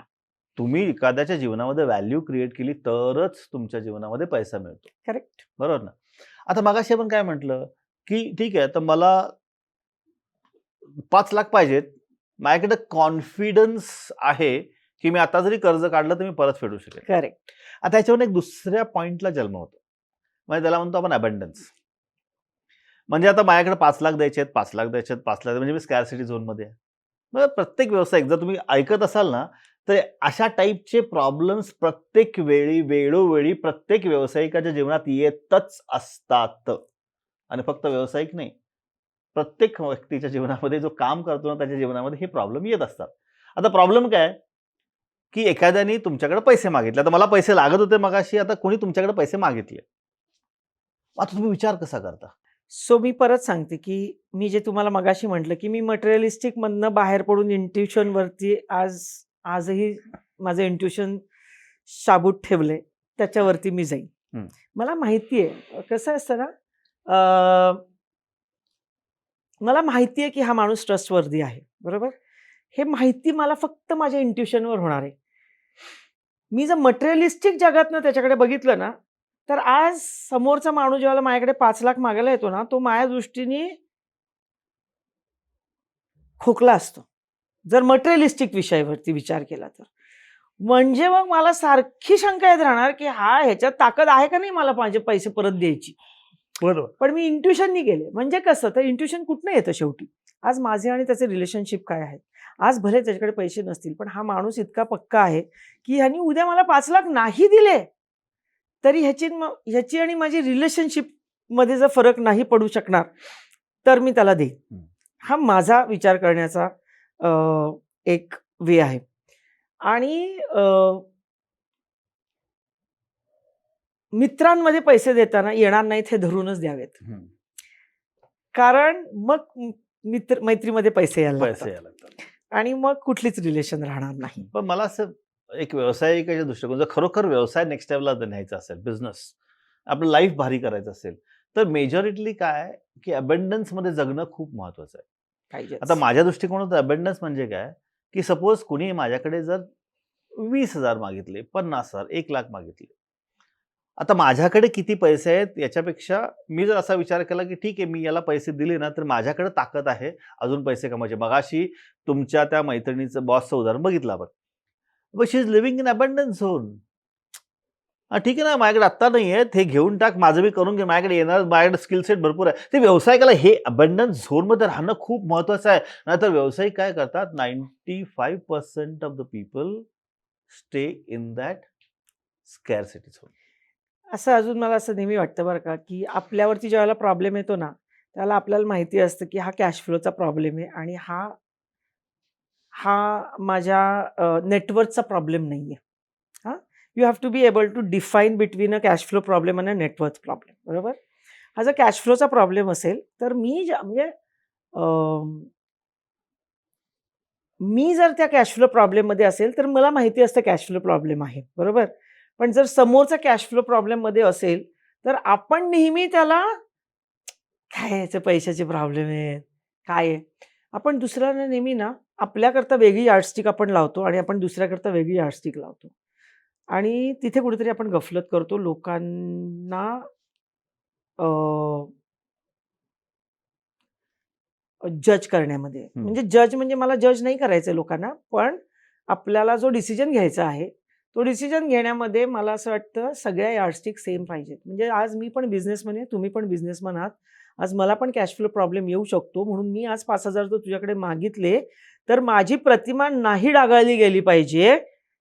तसंच तुमच्याकडे जर कोणीतरी 5,000 मागितले, तर तुम्ही त्याच्या प्रतिमेला हात न घालता, तेवढ्याच ओपन मनाने त्याला 5,000 देऊ शकताय का? हा विचार प्रत्येकाने केला पाहिजे. असं जर एखाद्या व्यावसायिकाने केलं, तर त्याच्या व्यवसायामध्ये काय फरक पडेल? व्यवसायामध्ये काय फरक पडेल? खूप मला असं वाटतं फरक पडेल. कारण शेवटी you are building your own image, perception तुम्ही. आणि मला तुम्ही सांगा ना, की आज मी नुसते तुम्हाला 5,000 नाही दिलेत, बरोबर? किंवा 5,00,000 नाही दिलेत. मी आज तुम्हाला तुमच्या व्यवसायात मदत केली आहे. मी आज तुम्हाला स्वतःला मानसिक स्थिरता आणण्यामध्ये माझा आज व्हॅल्यू ॲडिशन आहे. तुमच्या मानसिक अस्थिरतेमुळे होणारा तुमच्या फॅमिलीवरचा परिणाम आज मी थांबवू शकली आहे. ह्या सगळ्या गोष्टींची जर तुम्हाला जाणीव असेल ना, की तुम्ही त्याला 5,000 देताना, 5,00,000 देताना तुम्ही काय विचार करून देताय, की मी ह्याच्यावरती एक उपकार करते ह्यानी देताय का हे सगळे माझेच लोक आहेत ना. शेवटी आपल्या मित्रालाच देतो. आपण काय असं परक्याला देत नाही. परक्याला दिलं तर आपण तसंही तो एक बिझनेस असू शकतो आपला, की जो आपण टक्क्यानी देणार आहोत, राईट? मी जे बोलते ते मी विदाऊट टक्के बोलते. सो मी जर खरंच तसं देत असेल ना, तर ते मी माझ्या आणि तुमच्या रिलेशनशिपमुळे देते.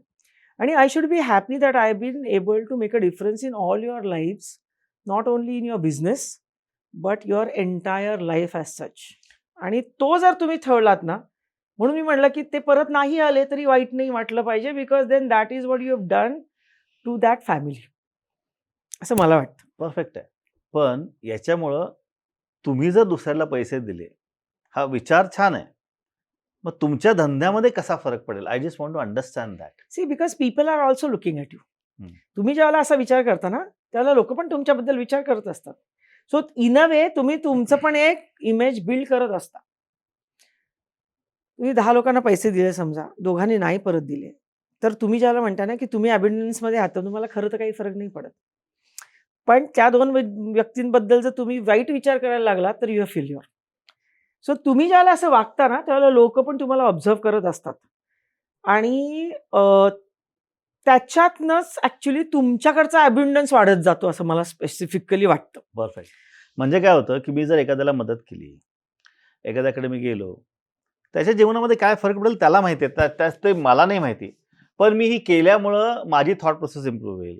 बरोबर आहे. मी योग्य निर्णय घेऊ शकेन. मी योग्य कामं करू शकेन. मला जे डोक्यात माझ्या आहे ते पूर्णपणे मी युटिलाइज करू शकेन आणि याच्यामुळं माझ्याच आयुष्यात रिझल्ट चांगले मिळतील. याच्यामुळं माझ्याच आयुष्यात जास्त पैसे मिळतील. प्रॉब्लेम पैशाचा नाही आहे. प्रॉब्लेम आहे माझी मानसिकता कशी घडते त्याचा आहे. सो तुम्हाला एक साधं उदाहरण देते. सो माझा नवरा विश्वास हा जगन्मित्र आहे. आणि मी नेहमी त्याला जोकिंगली मी असं म्हणते, की तू दिलेले पैसे फक्त मी वसुली कामगार म्हणून काम केलं तरी पुढच्या 7 पिढ्या आपण जगू. तर तो असे वाटत राहतो. आणि म्हणजे आज ह्याला बाईक देऊन टाकली, आज उद्या त्याला कार देऊन टाकली. पण मला एक माहिती आहे, की तो हे करतो ना, म्हणून आम्हाला कधीच स्केअरसिटी जाणवत नाही. आता ह्याचं काय कनेक्शन आहे, कसं होतं, हे मी नाही खरं तर तुम्ही म्हणताय आज डिकोड करू, पण मी नाहीये डिकोड करू शकत.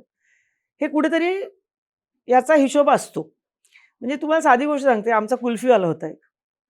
त्या कोथरूडच्या ह्याच्यामध्ये तो कुल्फीचं त्याचं हे लावायचा ठेला. आणि आम्ही नेहमी त्याच्याकडे जायचो आणि मग काही दिवस आम्हाला तो दिसेनासा झाला. म्हटलं कुठे गेला, कुठे गेला? मग ह्याला चैन पडेना. ह्यानी त्या आजूबाजूला सगळ्यांना विचारलं, की "अरे हा कुठे गेला, कुठे गेला?" मग त्याच्या असं लक्षात आलं, की त्याला कोणीतरी कॉम्पिटिटर त्याचा, की ज्याला त्याचा ठेला तिथे लावायचा होता, त्यांनी त्याला मारलं आणि तो हॉस्पिटलमध्ये होता. बरं. विश्वास हॉस्पिटलमध्ये गेला. तिथे त्याची चौकशी केली. "काय संबंध आहे एखाद्या कुल्फीवाल्याची हं? हं. काय संबंध आहे तुम्ही मला सांगा." तिथे गेला. त्याच्या हॉस्पिटलचं तोपर्यंत झालेलं सगळं बिल पे केलं विश्वासनी. त्याला भेटला. त्याला सांगितलं नाही मी तुझं बिल पे, पण बिल पे केलं त्याने आणि आला. तो माणूस आज आम्ही केव्हाही परत त्याच्याकडे गेलो, तर आमच्या सगळ्यांच्या कुल्फीचे पैसे घेतो, फक्त विश्वासचे घेत नाही. So it's not about saving the cost of the kulfi. It is about the blessings that Vishwas has got today. आणि मला वाटतं, की तुम्ही किती म्हणलात ना, की हे खूप प्रीची होतंय आणि हे खूप थेरॉटिकल आहे, पण नाहीये. नाही, थेरॉटिकल नाही. बिलकुल नाहीये. मला असं 100% वाटतं ह्या नाही. गोष्टींचा परिणाम तुमच्या आयुष्यावर जरूर होतो. म्हणजे हे कलियुगात असून पण होतं असं मला वाटतं. कलियुग वगैरे असं काही नाही. नाही आपण म्हणजे त्याला मला काय दिलेलं आहे म्हणायचंय, ते. की मटेरियलिस्टिक लाईफ. हां, मटेरियलिस्टिक लाईफ. मटेरियलिस्टिक बाजूची सगळी दुनिया मटेरियलिस्टिक असली तरी पण ह्या गोष्टींचा परिणाम पॉझिटिव्हली तुमच्या आयुष्यावर होतोच होतो. There is व्हायलाच पाहिजे. nothing कारण that निसर्ग हा नेहमीच कॉम्पिटिशननी जगत नाही, एकमेकांना सहाय्य करून जगतो. ॲब्सोल्युटली. निसर्गाचे सो अनेक what goes around comes comes back. around. So मला असं वाटतं, की हा विचार आपण खूप करू नये, की मला काय मिळणार आहे? मी माझ्या मित्राला 5 लाख दिल्यानंतर माझ्या जर का खरंच मला शक्य आहे, सहजासहजी शक्य आहे, तर द्यायलाच पाहिजे. पण मला असं वाटतं सहजासहजी शक्य नसेल तरी द्यायला पाहिजे. इतक्या लेव्हलला जर तुम्ही तुमच्या माइंडमध्ये फ्री असाल, दुसऱ्याला मदत करताना, तर nothing can really harm you. हं, हं. आणि मी when I say harm you, I really don't mean bank balance. हं. I mean blessings. हं, हं. तुमच्याकडे बँक बॅलन्स एखाद्या वेळेला कमी राहील, पण तुमचे ब्लेसिंग्स नाही हारणार. हं, हं. नाही परफेक्ट आहे या गोष्टी. पण मला असं वाटतं, की व्यवसाय जेव्हा करत असतो ना, तर ब्लेसिंग्स तर आपल्याला पाहिजेतच. आपल्याला तो दायरा ठरवला पाहिजे आणि शेवटी पैसा हा पाहिजेच. अर्थ शिवाय अर्थ नाहीये. कारण कितीही आपण सोंग करायचा प्रयत्न केला ना, तर अर्थ हा पाहिजेच आपल्याला. बरोबर ना?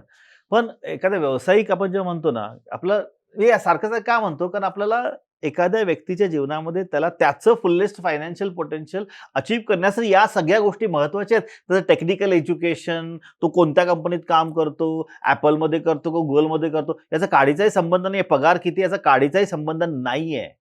ॲब्सोल्युटली. या सगळ्या गोष्टींमध्ये एकमेव गोष्ट अशी आहे, की तुम्ही किती लेव्हलपर्यंत जाऊन काम करू शकता एकमेकांना सहाय्य करण्यासाठी आणि त्याचा डायरेक्टली इम्पॅक्ट आपल्या आयुष्यामध्ये तुमच्या बिझनेसवर पण होतोच. पण नाही, बिझनेसवरती होतोच. हां, म्हणजे तुमच्या आयुष्यात तर होतोच. हां. म्हणजे तुमच्या मानसिक स्थैर्याकरता होतो आणि ह्या सगळ्यांकरता होतोच. पण मला असं वाटतं बिझनेसवर पण होतो. हं, हं. तुम्ही कोणाला तरी देऊन बघा चांगल्या मनाने. तुम्हाला नाही त्याचा इम्पॅक्ट तुमच्या ऑर्डर्सवर दिसला, हं. तर मला सांगा. This is what I truly believe. आणि करेक्ट. म्हणजे I will come to Rotary about this, की रोटरीमध्ये पण आम्ही म्हणतो की ज्या वेळेला तुम्ही डोनेशन द्याल ना, त्यावेळेला तुम्हाला ते कुठनं तरी बाहेरनं भरून मिळतंच. बिलकुल तुमचं असं होत नाही की तुम्ही कोणाला तरी डोनेशन दिलेत, कोणाच्या तरी चांगल्या करता, कोणाच्या तरी फॅमिली करता, कुठल्या तरी शाळेकरता तुम्ही ज्यावेळेला डोनेशन देता, त्यावेळेला it comes back to you in some way or the other. बरोबर. आणि हे तर म्हणजे मी पुढे जाऊन म्हणेन की हे फक्त ब्लेसिंग्स परत पण नाही मी बोलत आहे. हे ऍक्च्युअली मनीमधनं परत येतं. It will come back to you in actual business sense. So it makes sense to donate. Correct. असं माझं म्हणणं. It makes financial sense to donate. Financial sense to good. मग आता इथं आपण एखादा कॉर्पोरेटचा एक्झिक्युटिव्ह आहे किंवा व्यावसायिक आहे, बरोबर ना. आता डोनेशन म्हणजे मला असं वाटतं की डोनेशन म्हणजे फक्त फायनान्शियलीच असायला पाहिजे अशातला भाग नाही, अनेक गोष्टींप्रमाणे होऊ शकतं. म्हणजे खरोखर एक बिझनेसमॅन कॉम्पिटिशन न बाळगता जर विन विन बिझनेस मॉडेल जर करायला गेलात ना, इट्स अ लेव्हरेजिंग, राईट. आणि मी असं नेहमी म्हणत असतो की if you are not leveraging, you keep on working hard for rest of your life. तर लेव्हरेजिंग म्हणजे मी तुम्हाला मदत करणे, तुम्ही मला मदत करा. So ते 1 और 1 11 होतच ना. उगीच नाही कोणी तर म्हटलं 1 और 1 11 11. म्हणून. कारण शेवटी लेव्हरेजिंग हा जो कॉन्सेप्ट आहे ना, हा कॉन्सेप्ट अतिशय पॉवरफुलच आहे.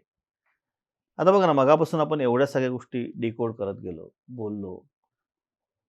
पण हे सगळं जेव्हा करायचं ना, त्यावेळेस 2-3 गोष्टी खूप महत्त्वाच्या आहेत. कारण एकमेकांना मदत करणे किंवा एकमेकांच्या बरोबर राहणे किंवा डोनेशन करणे, या सगळ्या गोष्टींसाठी ना, तर लीडरशिप क्वालिटीज असणं खूप महत्त्वाचं आहे. आणि माझ्याकडे लीडरशिप क्वालिटीज आहेत, नुसतं इथपर्यंत नाही, तर मला ते एथिकली, लीगली, मॉरली कम्युनिकेट पण करायचे आहे. मगापासून जे आपण बोललो, व्यवसाय वाढी किंवा एखादा कॉर्पोरेट एक्झिक्युटिव्ह असेल, त्याला त्याच्या लेव्हलला, नेक्स्ट लेव्हलला जायचं असेल, तर या सगळ्या ज्या गोष्टी आहेत ना, या सगळ्या गोष्टी जर डिफाईन करायच्या असतील, तर लीडरशिप आणि कम्युनिकेशन या 2 गोष्टींवरती प्रत्येक व्यक्तीने काम करणं खूप महत्त्वाचं आहे. ॲब्सोल्युटली. तुम्हाला काय वाटतंय? सो लीडरशिप खरं तर खूप डिफाईन करायलाच अवघड आहे. कारण इट इज एव्हरीथिंग टुगेदर. म्हणजे तुम्हाला स्वतःची विजन असली पाहिजे, स्वतःमध्ये कॉन्फिडन्स आला पाहिजे, तुमचा ॲटिट्यूड राईट पाहिजे, तुम्हाला कम्युनिकेट करता आलं पाहिजे, तुम्हाला खूप माहिती आहेत गोष्टी, पण तुम्हाला सांगताच नाही आल्या तर उपयोग नाही. बरोबर आहे. किंवा सांगता आल्यात पण त्या अशा पद्धतीने नाही सांगता आल्यात की त्या दुसऱ्याला पटल्या आहेत, किंवा तुम्हाला तुमचं विजन खूप आहे, पण ते विजनला तुम्हाला बाकीची लोकांना तुम्ही अलाइन नाही करू शकला. बरोबर. If you can not really build a team किंवा percolate that vision down to the last person of your organisation, then you are not really a leader. आणि सिक्युअर पाहिजे स्वतःच्या केपेबिलिटीजमध्ये. You should feel secure. Insecurity आली की तुमची leadership गडबडायला लागते. If you really want to be a leader, तर ह्या सगळ्या गोष्टी तुमच्याकडे असल्या पाहिजेत. आणि ह्याच्यात भरपूर आहेत. म्हणजे मी आता 4-5 सांगितल्या, मला असं वाटतं 100 तरी गोष्टी त्याच्यामध्ये आल्या तरच तुम्ही खरं तर लीडर. पण हे सगळं एकत्र होऊ शकत नाही. हा एक प्रवास आहे लीडरशिपचा. आणि असं म्हटलं जातं की लीडरशिप शिकवता पण येते. So there is steel a debate whether it's learnable skill. It's a learnable skill or it's a born skill. So मला असं वाटतं इट्स अ लर्नेबल स्किल. आणि तुम्ही जर तो एवढा कॉन्शियसनेस स्वतःवरती घालवलात आणि बाळगलात, तो you can actually inculcate those skills and become a good leader. So हे तर तुम्हाला लागतंच. कारण शेवटी तुम्ही ज्यावेळेला व्यवसाय करताय किंवा ज्यावेळेला तुम्ही एखादा जॉब करताय, त्याला तुम्ही सायलोमध्ये काम नाही करत आहात. You are not working in isolation. तुमची अगदी सोल प्रोप्रायटरी असली तरी सुद्धा तुम्ही काम मात्र भरपूर लोकांबरोबर करत असता. बरोबर. राईट. सो तुम्ही you are always working with many people. आणि ज्यावेळेला तुम्ही सगळ्यांच्या बरोबर काम करता, त्याला ह्या सगळ्या गोष्टी तुम्हाला वापरायला लागतात. आणि जर तुम्ही तिथे कमी पडत गेलात ना, तर it actually affects your business. Correct. So ह्या खूप महत्त्वाच्या गोष्टी आहेत. आणि म्हणजे तुम्ही एखाद्या गव्हर्नमेंट ऑफिसरकडे गेलात, तुमचं काही काम अडलेलं आहे बिझनेसचं, काही परमिशन हवी आहे, काही लायसन्सेस तुम्हाला हवेत, तर तिथे तुम्हाला कसं कम्युनिकेशन करायला लागतं, तिथे तुम्हाला अतिशय संताप येऊ शकतो, असं होऊ शकतं कधी कधी. पण तरीही सुद्धा तुम्हाला त्याच्याही पलीकडे जाऊन, म्हणजे आम्ही रोटरीच्या लिडरशिपमध्ये जे सांगतो की डोक्यावर बर्फ आणि जिभेवर साखर, तेच इथे पण तुम्हाला करायला लागतं. रोटरीमध्ये ते वेगळ्या कॉन्टेक्स्टमध्ये असतं. I will come to that. पण इवन इन युअर बिझनेस तुम्हाला कितीही राग आला, तुम्हाला असं वाटलं अरे 4 वेळा ह्या कस्टमरकडे मी गेलोय, तेच सांगतोय, ह्याला कळत नाहीये साधी साधी गोष्ट, आणि आत्तापर्यंत मी दुसऱ्या कुठल्याही कस्टमरच्या 5 ऑर्डर क्लोज केल्या असत्या, तरीही तुम्हाला तेवढंच शांतपणे त्याच्याशी करायला, तिथे डील करायला लागतं. तुम्ही संतापून चालत नाही. सो ह्या सगळ्या गोष्टी तुम्हाला लागतात, त्याला तुम्हाला पर्याय नाही. पण मी जसं म्हटलं तसं की as you grow in your business तुमच्या ह्या सगळ्या क्वालिटीज पण ग्रो होत राहतात. ज्यावेळेला तुमचं सेकंड जनरेशन तुम्ही समजा आंतरप्रेन्योर असाल, तर वडिलांनी किंवा आईने केलेला मोठा बिझनेस तुम्ही ज्यावेळेला त्याच्यात जात असता, त्यावेळेला तुमचं रक्त सळसळतं असतं. मग ते वडील किंवा आई सांगते, "अरे असं नाही करून चालत बाबा, शांत राहायला लागतं." तो कसा, मी कशाला शांत राहतो, तर आपला वेंडर आहे. तो वेंडर असला तरी तुला शांत राहायचंय, तो कस्टमर असला तरी तुला शांत राहायचंय, तो गव्हर्नमेंट ऑफिशियल असला तरी तुला शांत राहायचंय, आणि तो IT ऑफिसर असेल की जो तुझ्याकडे ऑडिटला आला असेल तरी तुला शांतच राहायचंय. सो तुला शांत राहायचंय बेसिकली, कारण कुठलीही गडबड करून काही होत नाही. सो ते जे एक एक असर्टिव्ह कम्युनिकेशन आहे, ते तुम्हाला लागतं. कोणाच्या खांद्यावर हात टाकून काम करून घ्यायचं, कोणाला चॅलेंज करून काम करून घ्यायचं, की "अरे कर रे बाबा, असं कधीतरी काम करू शकतं." सो तुम्हाला पर्सनॅलिटीज ओळखता आल्या पाहिजेत. तुम्हाला हे सगळं करताना तुमचा फोकस हटला नाही पाहिजे.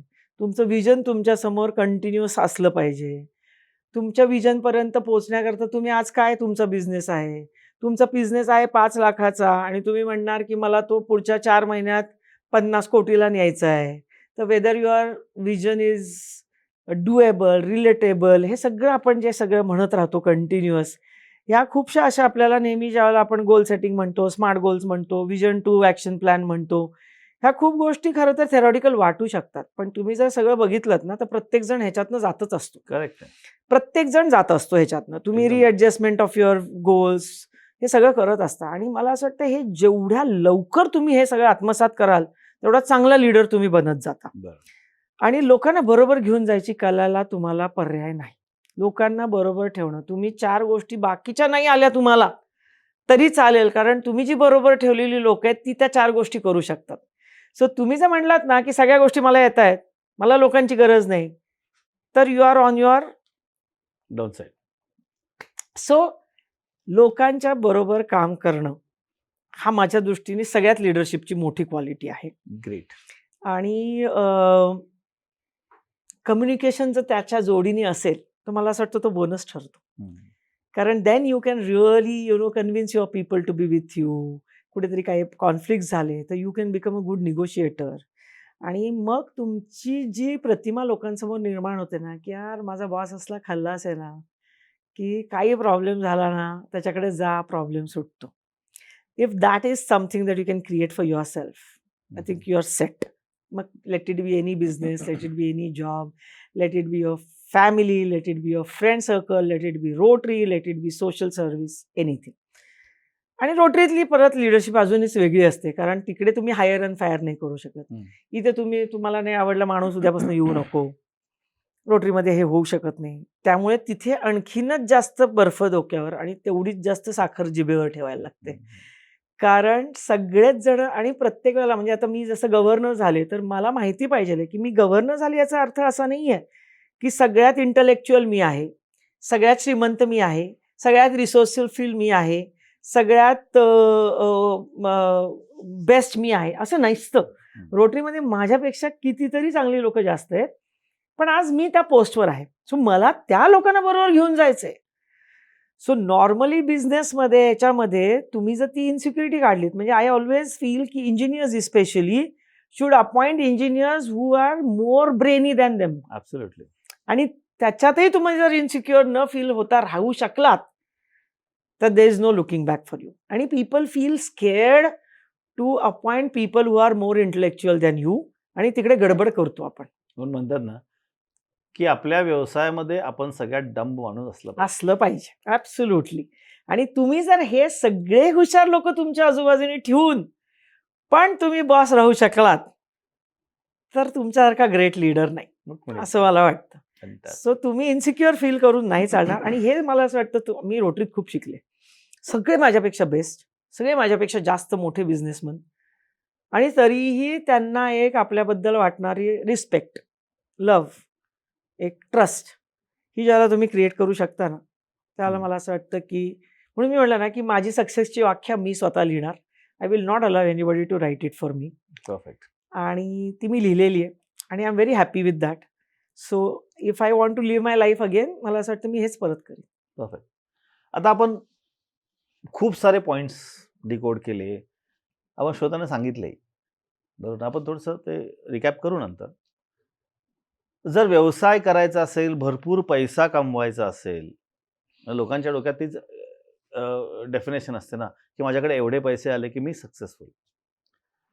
ह्या सगळ्या गोष्टी एका बाजूला, आणि मला धंदा करायचा आहे पैसे कमवण्यासाठी, माझ्याकडे प्रोडक्ट आहे एकदम भारी, आणि एवढ्या सगळ्या गोष्टी एका बाजूला. म्हणजे आपण जे मगापासून बोललो ना, लिडरशिपपासून, कम्युनिकेशनपासून, रिलेशनशिपपासून, स्किल सेटपासून, attitude, integrity and all belief system ज्या काय बोललो आपण, बरोबर ना? या दोन गोष्टी विभिन्न आहेत. एक मटेरियलिस्टिक आहे आणि एक दिसत नाही आहे. मी तर असं नेहमी म्हणतो की आता आपल्याला जेव्हा पाऊस दिसतो ना, रेन फॉलिंग, ड्रिझलिंग किंवा हेवी रेन, हाच आपल्याला दिसतो, पण ही बनण्याची प्रक्रिया मागचे 9-10 महिने सुरू असते. बाष्पीभवन, मग कंडेन्सेशन, एवढं होऊन सुद्धा जोपर्यंत व्हॅक्युम प्लेट क्रिएट होत नाही ना, तोपर्यंत ते पडूही पाऊसच शकत पडत नाही. नाही, बरोबर ना? तसंच काही या गोष्टींचं पण आहे. म्हणजे जर खरोखर मला यशस्वी व्हायचं असेल, तर त्या 95% वरती काम करणं खूप महत्वाचं आहे. सो मला असं वाटतं ह्या दोन गोष्टी विभिन्न नाहीच आहेत खरं बघायला गेलं तर. मला असं वाटतं इकडे जाण्याकरता हा मार्ग आहे. तुम्ही हा मार्गच जर का काढून टाकलात, म्हणजे आज तुम्हाला मुंबईला जायचंय आणि तुमची मिसिंग लिंक जर का झालीच नाही निर्माण, तर तुम्हाला 4 तासच लागणार आहेत. सो मला असं वाटतं ही जी कनेक्टिंग लिंक आहे ना, ही सगळी ही 95% आहे. हो, पण कळतं का लोकांना ते? आता जेवढ्या लवकर कळेल तेवढ्या लवकर ते जाणार ना. परफेक्ट आहे. जर का म्हणजे तुम्हाला हे नाहीच कळलं, हां. तर मग तुम्ही आयदर, आणि अशी लोकं आहेत ना, म्हणजे जे खरं अनसक्सेसफुल आहेत ना, ती प्रोबॅबली अशीच आहेत की ज्यांना हे कळलेलंच नाही आहे ही मिसिंग लिंक. सो आज आपण गेले कित्येक वर्ष थांबलेलो आहेत मुंबई पुण्यामधली मिसिंग लिंक होण्याकरता, आणि आज झाल्यानंतरचा जो आनंद आहे तो प्रत्येक जण उपभोगतोय. करेक्ट आहे. आतापर्यंत आपण असे घाटातनं जात होतो आणि शिव्या घालत होतो. तर मला असं वाटतं हे जर कळलं नाही हा 95% पोर्शन, तर तुम्ही घाटात आहात. तुम्हाला ज्या दिवशी कळेल की हा 95% जो पोर्शन आहे तोच तुमची कनेक्टिंग लिंक आहे, तर तुम्ही मग त्या कनेक्टिंग लिंकवरती याल, ना की तुम्ही घाटात अडकाल, एक्झॅक्टली. आणि मग तुम्ही फास्टर पोहोचणार आहात तुमच्या गोलकडे. करेक्ट आहे. मित्रांनो, कसलं भारी उदाहरण दिलं ना, कनेक्टिंग लिंक. समजून घ्या की जर खरोखर यश पाहिजे असेल, तर नुसतंच गदामजुरी, भरपूर काम करून, कष्ट करून काहीही उपयोग नाही. हेच तर आम्ही 25 वर्ष फायनान्शियल फिटनेसमध्ये सांगतोय. फायनान्शियल फिटनेस म्हणजे काय? Your on real psychology around money and success. तुम्ही किती कष्ट करता, तुमचा प्रोडक्ट किती भारी आहे, तुमचं शिक्षण किती आहे, तुमचे फोर फादर्स किती श्रीमंत होते किंवा गरीब होते, याचा आणि तुमच्या आत्ताच्या जीवनातल्या सक्सेसचा काडीचाही संबंध नाही. जर तुम्ही व्यावसायिक असाल, प्रोफेशनल असाल किंवा नोकरी करणारे असाल किंवा हाऊसवाईफ असाल, anybody in this on this earth have a capacity to reach their fullest financial potential. पण ते कळलं पाहिजे की माझं फायनान्शियल पोटेन्शियल काय आहे किंवा माझं पोटेन्शियल काय आहे, मी आत्ता कुठं आहे, आणि तुमच्यासाठी तुमची मिसिंग लिंक कुठे आहे, बरोबर ना? Absolutely. Thank you so much for being Thank with you. Us. मित्रांनो, आज आपण इथेच थांबूया. भेटूया लवकरच financial fitness by Sudhir Khot या पॉडकास्ट चॅनलमध्ये. एक नवीन व्यक्ती, नवीन पुस्तक, नवीन लेसन्स आणि नवीन लर्निंग्स, जेणेकरून आपण आपल्या आयुष्यामध्ये आपलं जे काही चाललंय ना, त्याच्यामध्ये ते लर्निंग कुठं फिटिंग करायचं आणि आपली नवीन लिंक कशी तयार करायची, जी आता लपलेली आहे, त्याच्याबद्दल आपण नक्कीच बोलूया. आणि मित्रांनो, जर तुम्हाला तुमची मिसिंग लिंक शोधायची असेल, तर खाली एक लिंक दिलेली आहे. त्या लिंकवरती क्लिक करा. 12 ते 18 प्रश्न आहेत. 4 एरियाज, 1 आउटकम. म्हणजे तुम्ही आज psychology of money and success या विषयावरती तुम्ही कुठं आहात, याचं तुम्हाला ज्ञान नक्कीच मिळेल. आणि जर मित्रांनो तुम्हाला हा एपिसोड आवडला असेल, तर आज सबस्क्राईब करायला विसरू नका. नोटिफिकेशन बेल तर अजिबात विसरू नका, कारण पुढचा एपिसोड लवकरच येतोय. त्याच्यातून नवीन पुस्तक, नवीन लेसन्स तुम्हाला मिळणार आहेत. आणि याच्यात जर तुम्हाला काही आवडलं असेल, नक्कीच कॉमेंट करायला विसरू नका. आम्ही त्याला प्रत्यक्ष उत्तर देऊ. धन्यवाद.